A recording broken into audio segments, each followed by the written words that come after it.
So, Urna, can you see now the presentation? We can see. Okay, and also the mouse you can see, or the Yes. mouse. Yeah. We can see the mouse also. And do you also see my face, or is this Yes. not shown at the moment? No, we can see you also on a smaller screen, but we can see you. Okay, so I have to behave. Can you hear us? Yes, yes. Okay, so we will let you know if there is any question from this side. Great, yes. And Christian is also there, Christian Maes. Yes, he is here. Okay, great. So I think I start. Yeah, thank you very much for giving me this chance here. It's of course a pity that the conference had to be cancelled. And also thank you very much for the original invitation. I would have loved to come. And but I think it is a good decision. So concerning what happened now or what is going on in Europe. So Christian, you just made it out, it seems, before the thing started here. So my suggestion is you stay there where you are as long as you can, because it seems a much better place at the moment. But yes, so great. Hi to everyone. So today I would like to speak a little bit about theory and experiment of a non-equilibrium bath. And I have also now shortened a little bit because I think that this kind of this video talk is maybe harder to follow. So my suggestion is that you stop me whenever there is a question, because maybe it is more useful to go through some things slowly rather than finishing everything that I wanted to say. So let's just see how things go, but please stop me whenever things are not clear or you would like to discuss some things more in detail. So what I wanted to tell you about is the result of collaboration with a lot of colleagues. There is, of course, Urna, whom you know very well. There is Christian, Maes, and then there are also experimental colleagues. Here, Clemens Bechinger, he's now in Constance. Ruben Gomez-Solano, he is not in Constance anymore. He now moved to Mexico. And then the student, Johannes Berner, who did many of the experimental experiments that I will show. And then from our side in Göttingen, there is the student Boris Müller involved in this project. And I wanted to start by showing you this lake here, which is a lake close to Göttingen. So just also to show you that there is a nice countryside around here where we are. But it's also maybe interesting to see that this lake looks so calm, and you can now ask what would be a good quantity to detect whether this lake is in equilibrium or out of equilibrium. So what are good fluctuating quantities that we can look at? But yeah, let's not spend too much time with this lake, although it looks nice.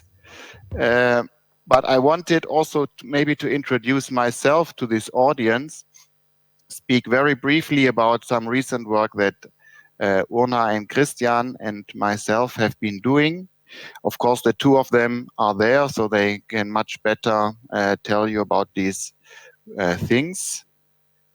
So the first is a recent work with Urna, and here we considered the expansion of an observable O under non-equilibrium, and this expansion is now done around the equilibrium scenario. And what you probably know from Christian Maes already, probably he told you, maybe he is going to, is that this can be expanded. Of course, you also, everyone knows this, that one can write a formal expansion. But what it is interesting is that in a linear term, in a perturbation strength epsilon, one has typically this entropy production term, or this extra term to the entropy appearing here with the equilibrium distribution. And then in a second order term, there is not only this entropic part, but there is also this matrix D that Christian typically calls the frenetic component. And this part is hard to measure generally or to understand. And most of all, it is hard to coarse grain this to macroscopic variables because it depends on all microscopic degrees of freedom. For example, for this fluid, for this lake, this depends on all the atom forces that are in this lake. And so it is experimentally hard to access. Sorry, is there a question? No. Okay. And so what we have done with Urna was to develop a coarse graining principle where we were in a coarse grain setting. Imagine you have experimentally only access to a coarse grain phase space where certain regions are, for example, here a joint in a coarse grain variable X that takes values 1, 2, 3, and 4 in these coarse grained regions. Then with Urna, we realized one can then coarse grain these matrices here and, for example, measure these in a linear response experiment close to equilibrium and then use them in this formula here to obtain the second order, the difficult non-equilibrium or the nonlinear response. And we have tested this in a driven easing model where we have these spins on a lattice, and Urna has in her simulation switched on a perturbation. And here this shows you how then the second order response develops from 0 to a finite value. And this shows you the agreement of the response, which is here this blue one, to this formula shown above, which are the data points. So this is something that we are interested in, and we tried at the moment to develop further. But I'm sure Urna can tell you much better there if there is time. So are there questions on this one, on this slide? Maybe I should ask frequently if there are questions, not maybe to lose the audience. Hello? Yes? So how do you do the coarse graining here? I probably have told. No, I haven't. Thank you. So you know that there are microscopic paths, which I have indicated here by blue. And so, for example, the transition or these matrices S and D, these now contain sums over all the paths that go between two of such macroscopic states. And so we can formally find these macroscopic matrices here by integrating over the blue microscopic paths. And then, of course, what you have is you have a complicated expression for D, which is just as complicated as the original one.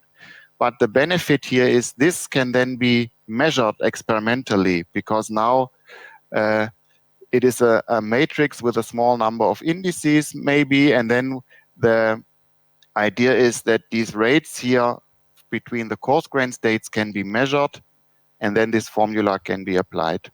So did you compare results on two different levels of coarse graining?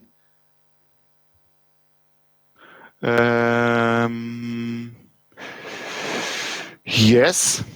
I mean, of course, the simulation that Urna has done was always on the microscopic level.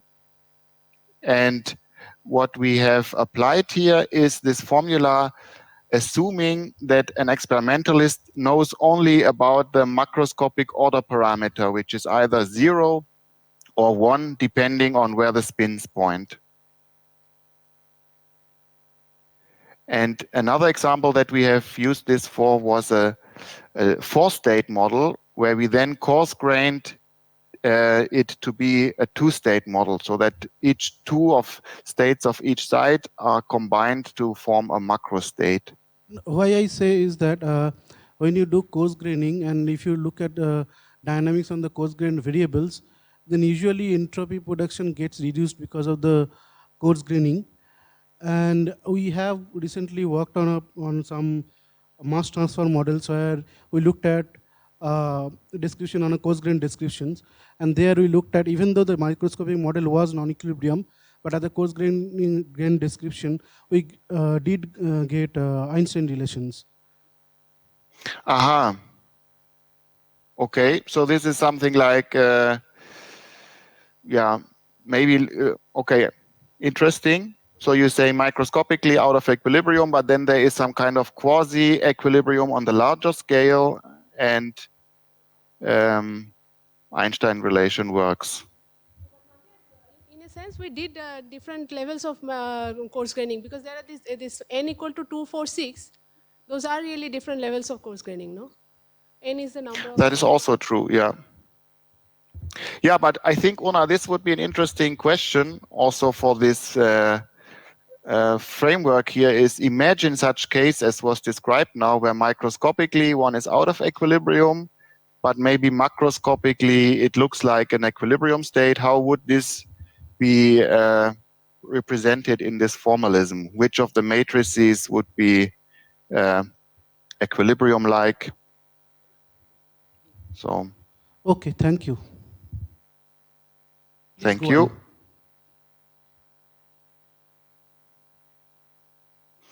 Okay, so then I would like to briefly tell you a work that Christian Maes and I did recently, and this already then turns to the experimental system. And in this experimental system and also in the theoretical work, we considered a single probe particle, for example, a colloidal particle, that is suspended in a viscoelastic medium. And this viscoelastic medium maybe can be formed by adding small colloids or small polymers to this suspension, so that this becomes a viscoelastic character, and I will come back to this in a second. And then with Christian, we have used these ideas of path integrals to formulate a Langevin equation that contains a second order term, and this would be this one. So on the left-hand side, there is this inertial term, then standard inertial term. Then this here, sorry for the notation, but this could be an external force, for example, this laser force here. And then another force could be the gradient of the free energy of the particle. Imagine if the system is inhomogeneous in space, so that maybe there is an average drift force for this particle. So this would be this term. And then there is a term that that everyone knows, because it is a linear term in the motion of the particle. And then there is this memory kernel, which is in this, it is always formed by a force-force correlation function. And here the forces we denoted by A, because these were our coupling coefficients to the medium. And then there is a noise term. And so the additional term that we derived in this work is this one here, which is of second order in displacement. So this is the first non-trivial term that arises when going to higher velocities. And you see that then the memory term that comes has also these coupling coefficients A, but it again, as the nonlinear response typically has this more complicated frenetic matrix D in here.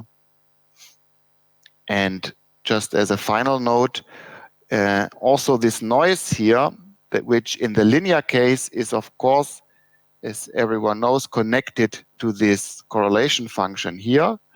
In the nonlinear case, the correlation or the second moment of this noise, the variance of this noise, is more complicated and also involves this frenetic part here, and also the variance of the noise in general depends on the history of the motion of the particle.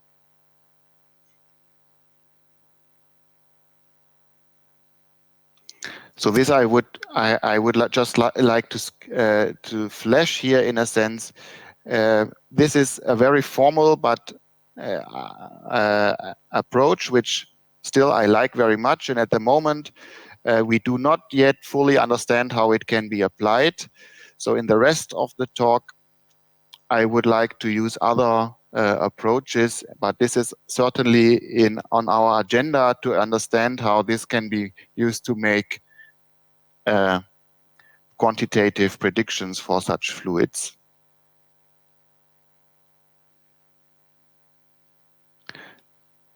So if you like, I can now go to the experimental scenario where exactly this kind of fluid here is realized and try to explain as good as I can what one can learn also from the theoretical point of view. And this will then be the main part of this talk. And so this is now an experiment which one can maybe term as a non-equilibrium bath. And so just to repeat, we are now creating a probe in a non-equilibrium bath by first regarding this probe here, which is typically of the size of 1 micron, which makes it a colloidal or a Brownian particle. And you know that if you place such Brownian particle in a Newtonian fluid, like water, then there is a very simple Langevin equation that one writes down. And this very simple Langevin equation describes also very well all experiments that I know of. Many experiments are described by this simple Langevin equation. I will write it down in a second. And what we then do, and what the experimentalists do, is they add polymers, like these ones shown here. And what this does is it changes the relaxation time of this fluid, because now the fluid here relaxes slower to equilibrium. And so, realistically, this relaxation time is of the order of seconds. And so this now allows to drive this bath out of equilibrium and to study the viscoelastic behavior and to study its nonlinear and non-equilibrium behavior. Because on the time scale of the colloid, this fluid may not be able to relax to equilibrium quickly enough. And additionally, there is a harmonic potential given here by this laser trap in the experiment, and it has a trap coefficient that we call kappa. Would you like to ask questions? Hear me? Do you? Yes. Sorry. So it means that the bath is changing in time, right? So it's transient. Yes. It's not but steady. This is not what I want to consider two cases. Either the trap is at rest, then the bath is also at rest and there's no transient.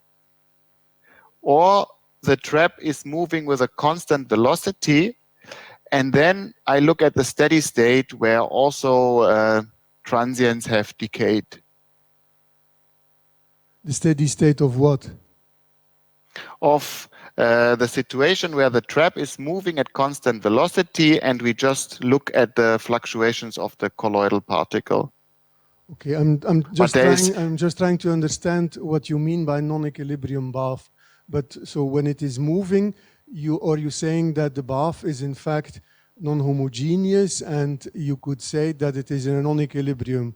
I mean, not because it's non-homogeneous, but there are, if you could from this bath put, I don't know, measure the fluctuations, you would find that it is non-equilibrium, right? Right. Okay. So this is, yeah, I will come to this, but basically we will move this trap as a constant velocity and just then investigate what we see in the mean velocity of the particle and in the fluctuations. So when you add polymers to the fluid, then it actually increases the time scale of relaxation of the fluid, right? That's what you're saying. So, right. So without the polymer in the fluid, the particle, colloidal particle in harmonic potential has its own relaxation time, right?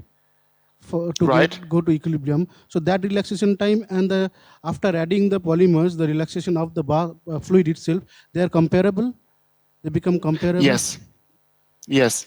Okay, so then any movement of the bead would introduce a fluctuation into the bath and in the fluid, and those fluctuations will not decay fast enough, and the fluid is also not in equilibrium. That's what you have in mind? I agree with you with the statement that, of course, already the thermal fluctuations of the bath, of the colloid, or the motion in the trap can bring the bath out of equilibrium. But this I would not call myself out of equilibrium, because it would be just some kind of combined fluctuations of bath and colloid, and since I do not change external parameters as a function of time, I would call this an equilibrium system, which of course has time-dependent fluctuations. Okay. Okay, thank you. Great. So then I would like to present these two equations. So you all know that without polymers, we have this Langevin equation. Inertia can be neglected, and then this colloidal particle is presented by a Markovian and linear Langevin equation. And as I have mentioned, this equation has been found very precise in a lot of experiments for Brownian particles, even when the Brownian particle is driven, time dependent, and yeah, even if it's even if one has a time dependent forcing. But now with polymers present, then there is the first thing that appears is there is a memory, as you have said, and it's clear. So there is this memory term now that encodes the finite relaxation time of the fluid. And then again, there is the force from the trap. And then there is a noise. And this time, this noise is, of course, still related to this memory kernel. And you note now that this equation here is linear. So I have now tried to start by a linear equation. And this is also important. I want to first convince you that this linear equation here indeed describes this motion when the trap is at rest. So let me go to the next slide, where we now measure from the experiment. Again, this experiment is here, the particle in this trap, and polymers added. And what we have measured here is the so-called mean conditional displacement. So imagine just by a thermal fluctuation, the particle is displaced by a value x naught. How does it then, on average, decay back to zero? And these are these curves here, where the data points are experimental curves. And the time scale of relaxation is now given, of course, that was also mentioned already, is a combination of the relaxation time of the fluid and a relaxation time because of the forcing of the trap. So this harmonic oscillator has also a relaxation time that depends on the stiffness of the trap. And there are then two distinct relaxation times. Please note that this is a logarithmic time here. So there is a fast initial decay, which is due to the motion before, in a sense, this memory term starts to become large. And then there is a slower decay, which feels then the presence of the polymers. And excuse me, Matthias. Yes. Did you say or assume something about your memory capital gamma? Yes. Yes. The gamma here we have chosen, and I will also show this later. The gamma has a delta term, which we think is good to describe the still present Newtonian fluid, and then it has a purely exponential function with a time scale tau. Okay, and the plots that you show are experiments? The data points are from the experimental data, and the blue line is the result from this equation using this type of memory function that I just mentioned, and we fitted this memory function. So there are three sorry, you only need you only have exponential. You don't have power law memories, for example. We don't have power law memory, but for example, you note this disagreement at this time around here. This could be improved if we would use a stretched exponential, for example. Okay. Because you know that I am often confused by the fact that also Newtonian fluids you can describe with an exponential memory kernel. I would say. I mean, the difference between non-Newtonian and Newtonian fluids, I would not in the first place say is the memory term, but rather the size of the memory. But that is not what you were saying. Scale. Yeah, whether there are various time scales or something like that, but okay.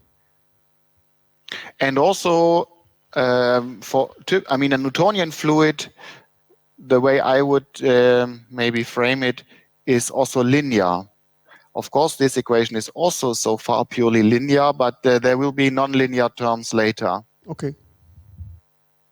And so this equation describes very well the data points. And more important, and sorry, I don't have a plot for this because Boris didn't make such plot and now he left, is that this curve here is independent of the initial value x0.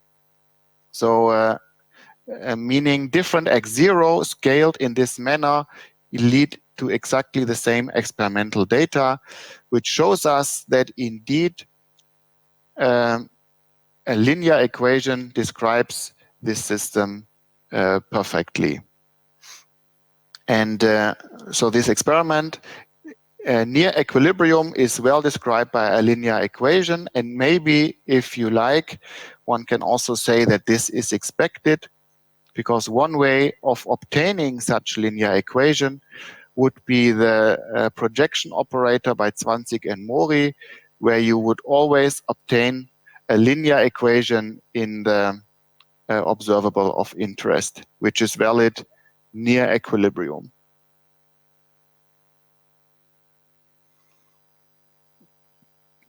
Okay.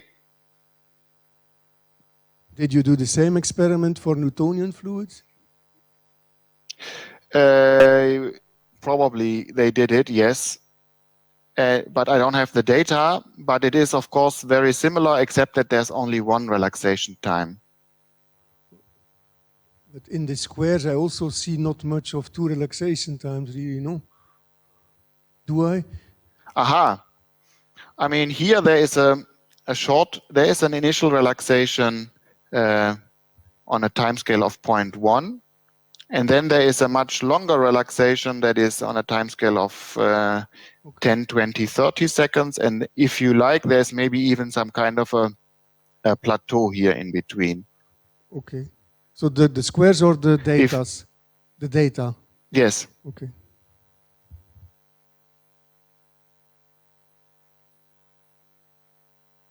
Yeah. Christian, you are convinced? Okay, I go on. So now, having maybe tested a little bit what happens in equilibrium, we go to non-equilibrium. And here the experimentalists, as mentioned, they move the trap now with a constant velocity, and they wait until the system is in a steady state. So they wait hopefully long enough to not have transient effects present. And then the first thing that one measures is, of course, or not of course, but the first thing that they measure is the mean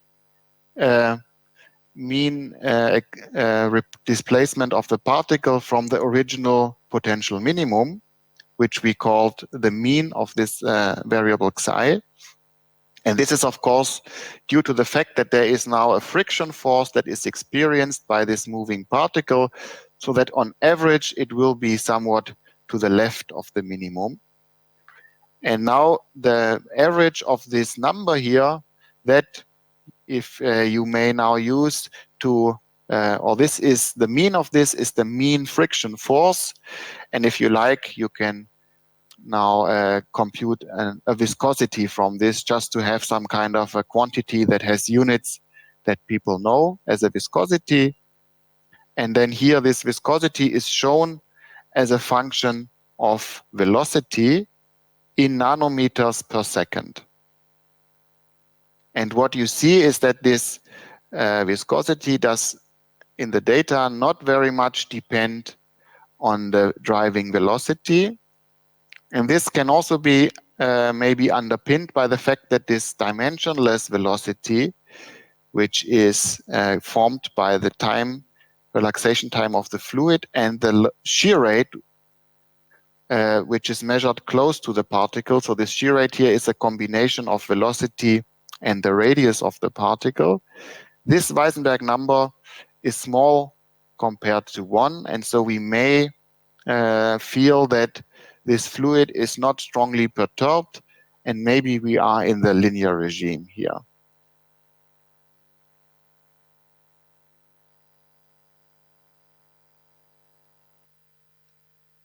Are there questions?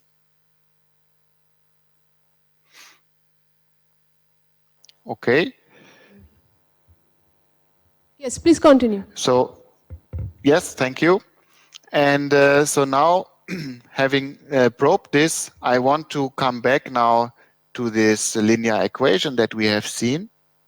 So if we still believe that this equation that describes the particle is linear in X, then clearly I can now do a Galilei transformation to this new frame that moves in the frame with the particle, moves at a constant velocity, and I can then find that the fluctuations, or the equation that describes the fluctuations around this mean position here, is the same as the equation that describes the fluctuations at rest.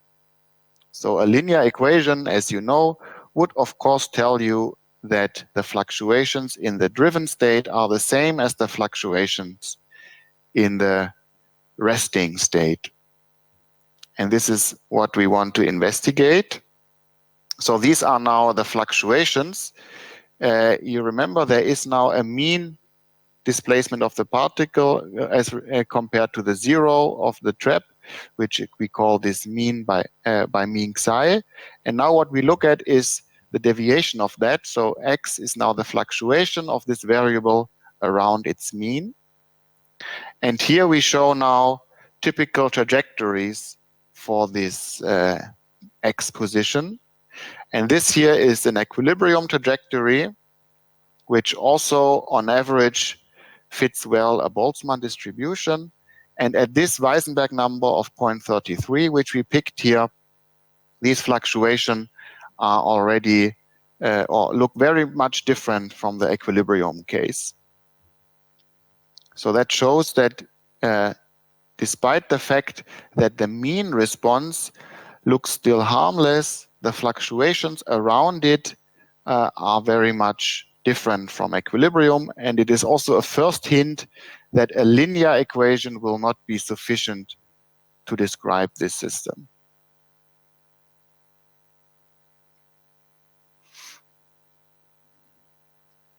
So as a next step, we wanted to quantify these fluctuations, and again, I now repeat the mean conditional displacements, or I now introduce it also mathematically, what we have already seen before, that is this called mean conditional displacement, which says, given that the particle at time 0 was at some point x0, what is the likelihood to find it at position x at time t? And this conditional probability we multiply by the x position, and this gives us then these mean relaxation curves or mean conditional displacements. And we do this now for the trap which is at rest, or for the moving trap, where we now, as mentioned, go to the co-moving frame and measure the mean conditional displacements around this mean displacement psi.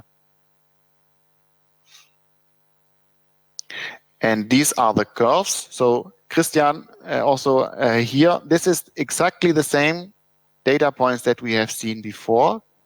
Now the time axis is not logarithmic but linear. And now I think you even more clearly see the two relaxation times, because the first relaxation time is not visible on this graph here. It is just much too short. And then there is a second relaxation time that is due to the presence of polymers and is much slower. Matthias, so this graph... My not understanding comes from the linear theoretical equation, which seems to me has only one time scale, namely the kernel. So how do you magically produce a second time scale out of a linear equation with an exponential memory kernel? That is what I don't understand. I believe that viscoelasticity produces various time scales, maybe even more than two, but how can that be reproduced by a linear equation with exponential memory? I do not understand.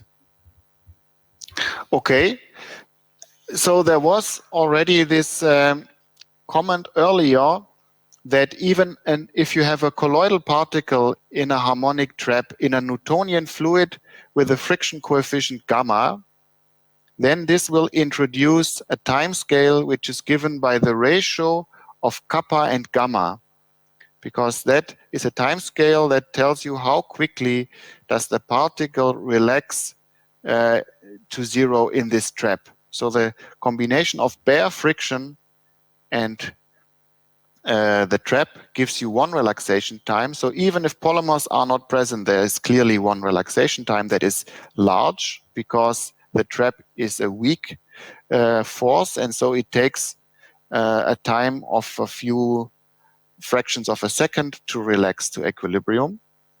And then we add the polymers by having a second term in the memory kernel, and this gives another time scale.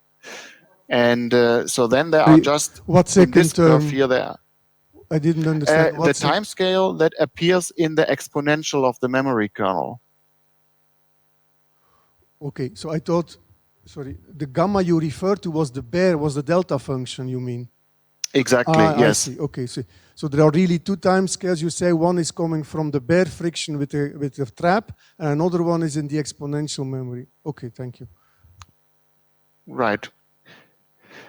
And of course, it is a bit also more complicated, because I think depending on the value of the trap stiffness, this long relaxation time here is probably, imagine now the trap stiffness is very weak, so that this time here is much longer than the relaxation time of the fluid. Then this long relaxation time would be again the ratio between the kappa of the force and the time integral of the memory kernel, because then on the time scale of the trap, the fluid just behaves like a Markovian trap fluid, which has this integrated friction.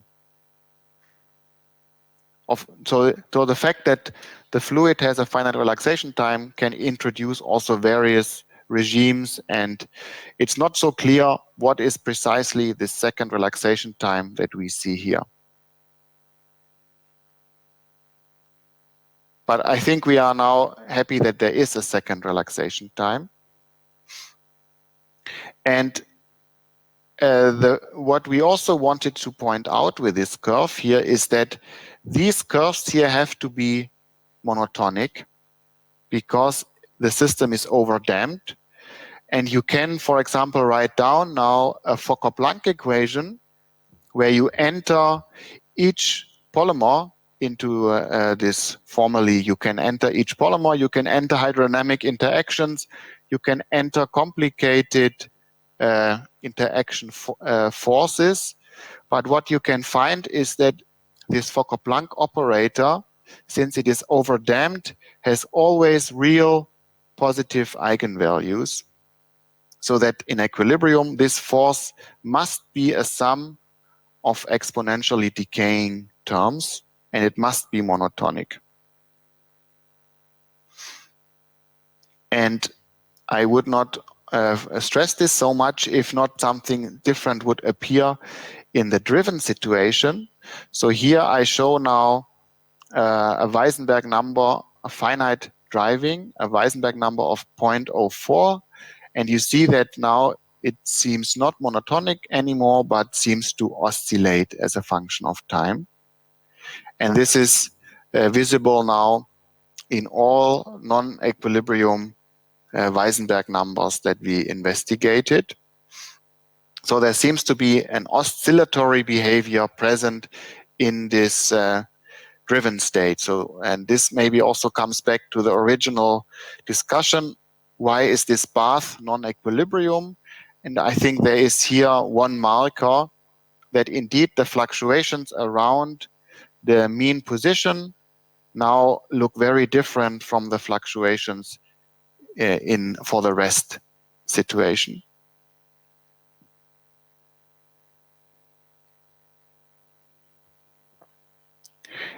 And we do not have a theory yet that describes this from microscopic starting points. And this is why I would like to present to you our first attempt to describe this theoretically. And again, we had now this this Langevin equation, which is the same as before with a memory function. And sorry, I now put things a bit backward in time, but now finally I also tell you what this memory function we used for in equilibrium. And now the often mentioned delta function term is here, and then there is an exponential term. And this form maybe goes back to Maxwell, who had these ideas that a viscoelastic fluid should be described by such type of equation. And now, in principle, we should, and this is what we have also tried, we should consider nonlinear terms here and then transform to the co-moving frame to get non-trivial non-equilibrium versions. But the first thing that we did here is we assumed that even in the steady state, the system is still described by a linear equation. So the fluctuations around the steady state are still described by a linear equation. But now this memory function here is allowed to depend on the driving position, driving velocity. And so out of equilibrium, we have added here a term to our memory function. And this term takes the form of another exponential. And notably, it has a negative prefactor. So that in equilibrium, we have this shape of the memory function, an exponentially decaying. And out of equilibrium, we have something that is positive for short times and then comes back from the negative side. And what we have used as a fixed parameter is the volume under these curves, because we were somehow guided by the thought that the integration over this function should give us back this viscosity that we saw, and that is roughly the same for the different velocities. And one last comment is that these negative memory appearance, that is also something that is known from macrorheology. For example, when shearing macroscopic fluids, one often has this yielding phenomenon. And these theoretically such yielding phenomena where one has an overshoot here, that is also described by a memory function with a negative part. So this is where we also took inspiration from. Okay, was this clear?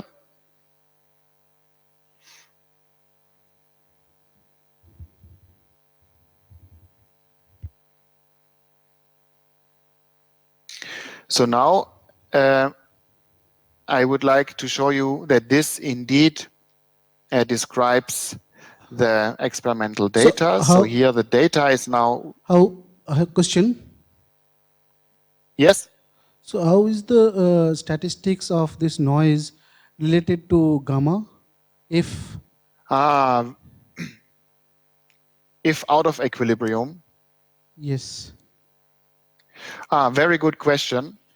And you, of course, now you refer to the fact that in equilibrium, gamma and F are not independent of each other, but they are connected by FDT.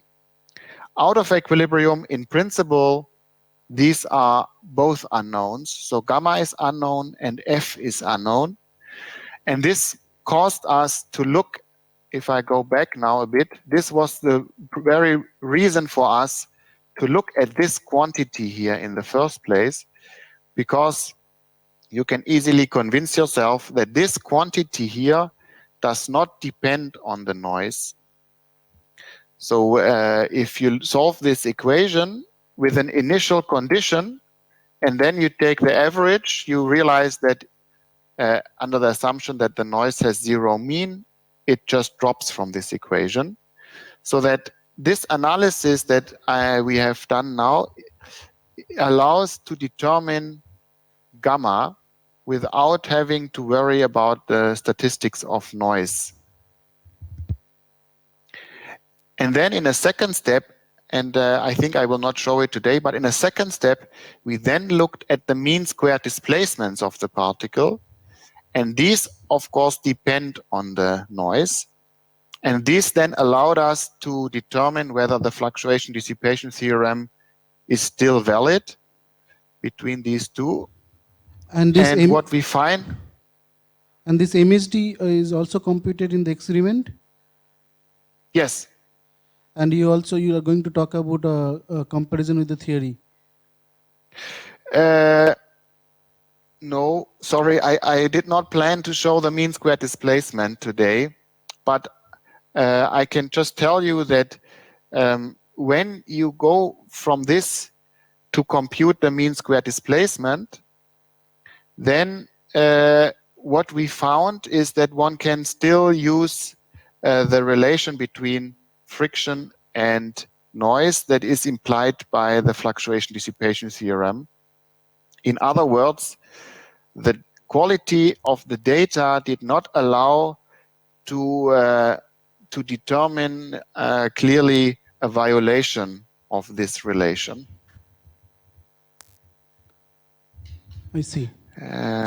So this equation, this non-local in time Langevin equation overdamped, this can be obtained by considering an Nonlinear process and coupling it with X overdamped equation and then integrating out the Nonlinear. You get such an exponential, and also on top of that you can add an extra dissipation and thermal noise and dissipation, and you will get this kernel. So would such a model also be sufficient for describing these experiments? Very good question. Yes, and I will come to this. We have, in fact, looked at what kind of model needs to be used. And we found it necessary to look at a model that has a non-linear coupling between the colloid and the bath.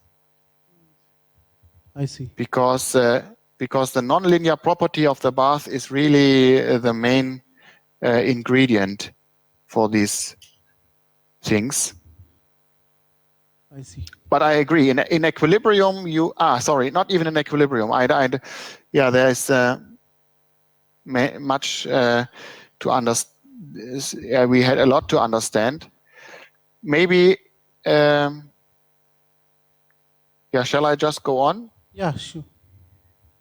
Okay, so what I also wanted to briefly mention, what I liked as a theoretician was that using this form here with a negative part, one can solve these curves analytically, the mean conditional displacements, and indeed, depending on the value of gamma 1 in relation to these other parameters, one either finds purely exponentially decaying functions, or one finds functions which oscillate with an decaying envelope, so that the time scale becomes either purely real or the time scale is an imaginary number, so that oscillations are present.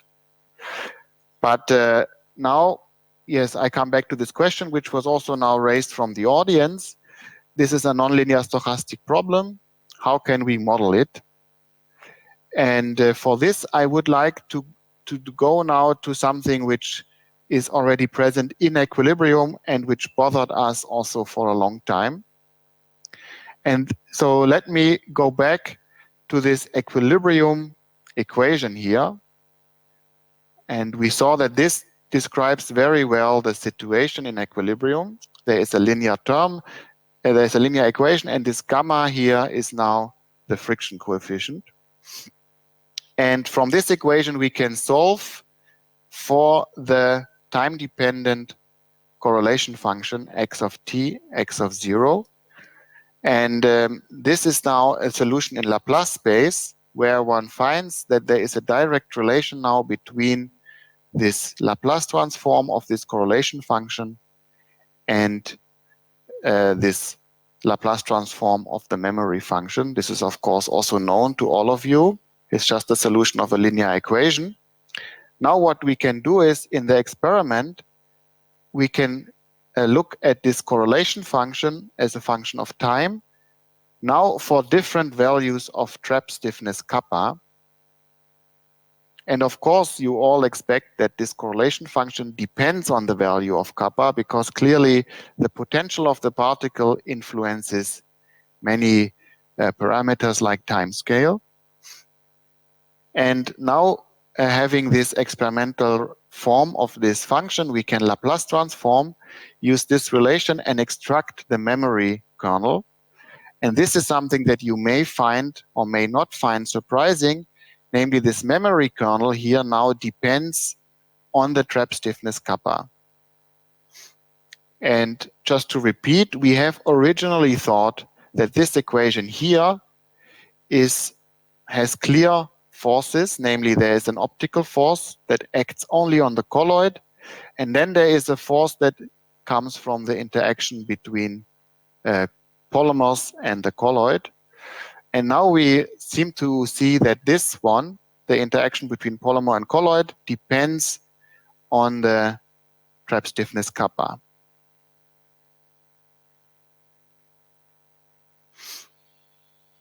And of course, the first question is this not maybe an artifact of the experiment, because the trap stiffness may also, or the laser may also act on the polymers? This we can never rule out 100%, but we have done also a theoretical analysis of this effect. But maybe you would like to now also interrupt me for more discussion. Somehow this is indeed very strange, no? That this memory would depend on kappa? Yes. But yes, it is strange. And so for a year, we have also now been on and off between our thinking, what we should think. And there was also a simulation paper by Roland Netz, who did this not for a colloidal particle, but for a water molecule. And they found also similar behavior. I see. So the natural solution would be that the linear equation is wrong. Aha. Yes, that is a nice way of saying it. This would not be my way of saying it. My way is that we have a nonlinear system, and we have now in equilibrium a linear equation that describes fluctuations. So this linear equation is a linearization of the system around some state. And since the underlying system is nonlinear, one can have interesting couplings in the linear coefficients.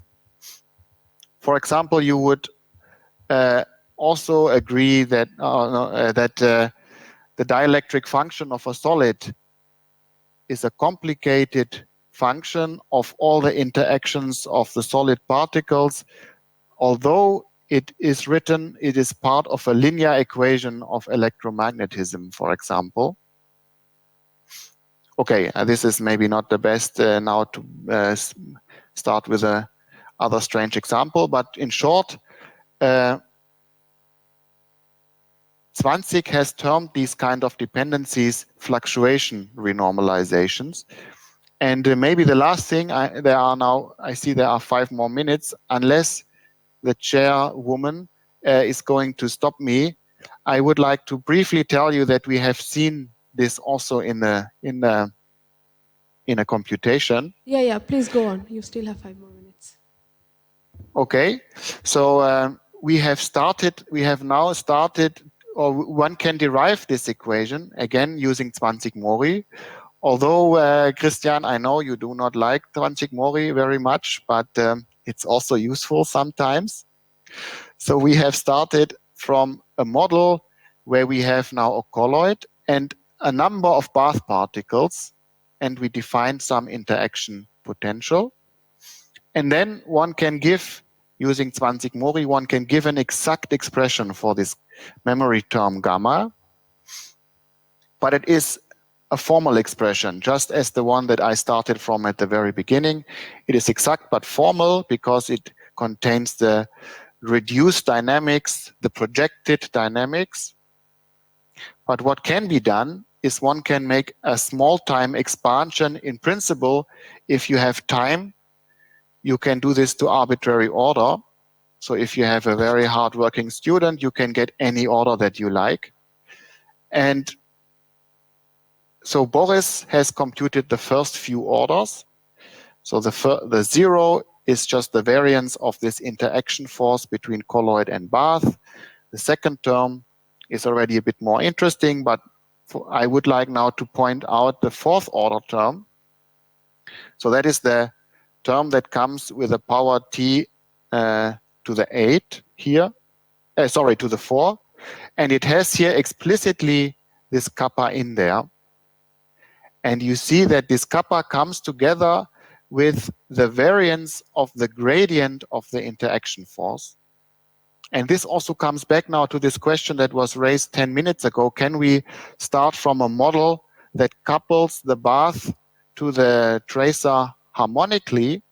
And if you would do this for a harmonic coupling, a coupling of a force F that is arises from harmonic coupling, then this term would be identically 0.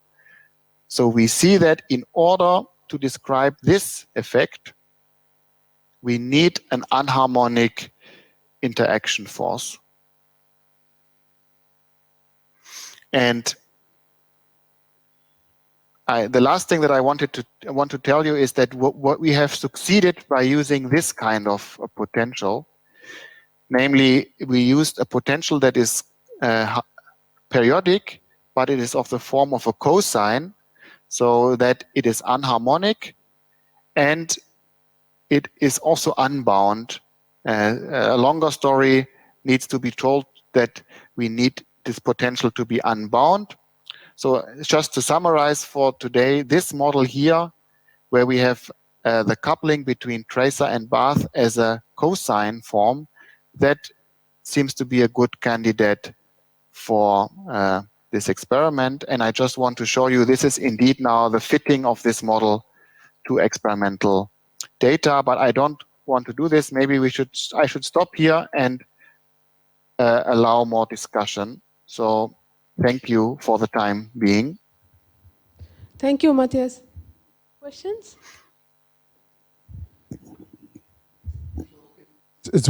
In this Mori-Zwanzig expansion, do you find traces of negative friction?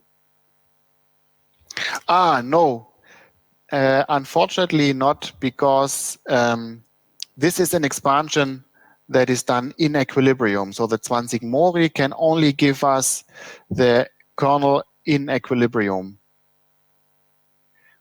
But Christian, what would be nice if we would now use this equation that we derived, the nonlinear one, and then linearize it around some non-equilibrium state, and then try to see negative friction. But as I said, in the Zwanzig-Mori, I do not know how to do it, because Zwanzig-Mori, the way I know it, gives the equilibrium equation. And that is why it is, so that it's equilibrium, and this is why it is exact to say that it is linear. So the linear Zwanzig-Mori equation that you find is a good description in equilibrium. But there is something I don't understand about this kernel. In equilibrium, you would then think it is a force-force correlation, right? This gamma? Right. And it is, of course, an expectation in equilibrium, and this expectation can depend on kappa, right? And that is what has been calculated. Is that correct? For a nonlinear coupling? Yes. So, okay. Okay. And the question, can I? Yeah. Maybe just what in the equation that you and I derived, this force-force correlator is measured when the particle is pinned to a certain position. And here the force-force correlator that enters the gamma is measured when the particle is allowed to move in the trap. Okay. Okay. Okay. So this is why the two are different. So can I ask a second question? You have there in your non-equilibrium description, so a deviation from the Maxwell model, you have this negative friction, right? So for long times it's negative. So do you have heuristics, not referring to macro rheology maybe, why the particle, in fact, instead of heating up the fluid, gets energy from the fluid? So there is a transport from the fluid to the particle, it seems.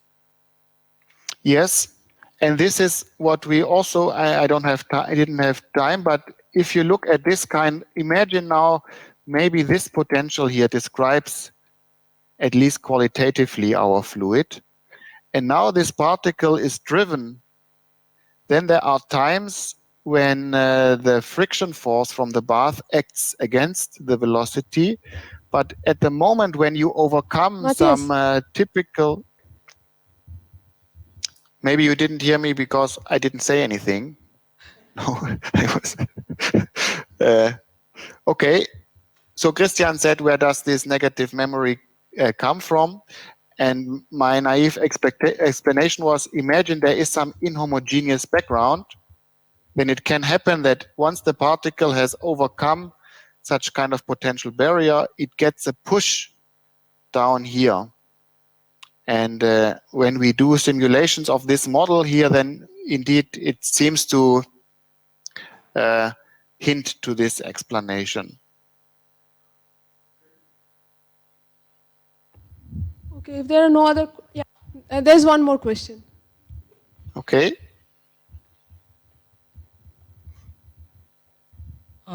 Why is capital gamma even function? This is because here we looked at the underdamped situation. And in the underdamped situation, I mean, you know that gamma must be an even function forward and backward in time. And if it is even, if it is underdamped, so that the velocities are kept analytic, then you must have that it is also an even expansion, a power in even, an expansion in even powers. If you imagine you have an overdamped scenario from a overdamped Smoluchowski equation, then you have also odd powers. This is because the function is then non-analytic at time equals 0, where you have the kink for negative and positive times. Okay, if there are no other questions, let's thank Matthias again. Yeah, thank you very much. That was very nice. Thank you for all the nice comments.